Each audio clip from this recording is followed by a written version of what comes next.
যে দুটি হাসিখুশি যুবক কয়েক ঘন্টা আগেও গায়ে হলুদের অনুষ্ঠানে আনন্দ করছিল, ভোর হওয়ার আগেই তারা দুজনেই লাশ হয়ে ফিরল বাড়িতে। ডিমরার রাস্তায় ঠিক কী ঘটেছিল, কেন থেমে গেল দুই শিক্ষার্থীর জীবন? পুরো ঘটনাটা জানতে ভিডিওটি শেষ পর্যন্ত দেখুন। ঢাকার ডেমরায় আজ ভোরে ঘটে যাচ্ছে এক হৃদয় বিদারক দুর্ঘটনা। গায়ে হলুদের অনুষ্ঠান থেকে মোটরসাইকেলে বাড়ি ফিরছিলেন দুই বিশ্ববিদ্যালয় শিক্ষার্থী, ইরাম রেদওয়ান ২৫ এবং তপু আহমেদ ২৫। ভোর প্রায় ৪টে কোনাপাড়া এলাকায় হঠাৎই তাদের মোটরসাইকেলে ধাক্কা দেয় ঢাকা উত্তর সিটি কর্পোরেশনের একটি ময়লার গাড়ি। ধাক্কাটি এতই ভয়ঙ্কর ছিল, স্থানীয়দের ভাষায় মুহূর্তেই সব কিছু শেষ। দুর্ঘটনার পর স্থানীয়রা ছুটে গিয়ে দেখে দুজনেই রাস্তায় পড়ে আছেন অচেতন অবস্থায়। তাদের দ্রুত উদ্ধার করে নেওয়া হয় ঢাকা মেডিকেল কলেজ হাসপাতালে, কিন্তু সেখানে পৌঁছানোর পর ডাক্তাররা জানান দুজনেই আর বেঁচে নেই। পরিবারের ওপর যেন বজ্র নেমে আসে।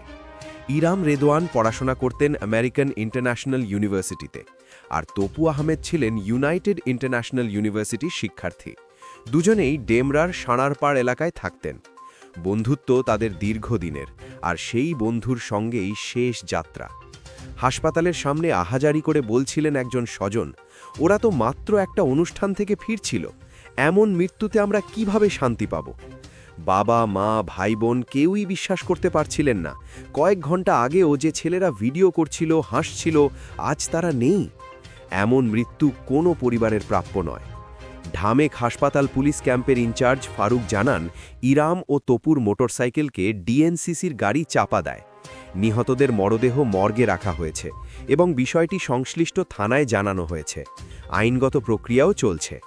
এটা শুধু একটি দুর্ঘটনা নয়, এটা আমাদের সড়ক ব্যবস্থার আরেকটি বড় ব্যর্থতার গল্প। এক মুহূর্তের অসাবধানতায় কত স্বপ্ন, কত পরিবার, কত ভবিষ্যৎ হারিয়ে যাচ্ছে প্রতিদিন। ইরাম আর তপুর মতো শিক্ষার্থীরা দেশের সম্পদ। তাদের এভাবে হারানো আমাদের সবাইকে ভাবিয়ে তুলছে। বন্ধুরা, রাস্তা আমাদের সবার, কিন্তু নিরাপত্তা কে দেবে? এই ঘটনার বিচার হওয়া জরুরি। তাই আপনারাও সচেতনতা ছড়াতে এই ভিডিওটি লাইক ও শেয়ার করুন।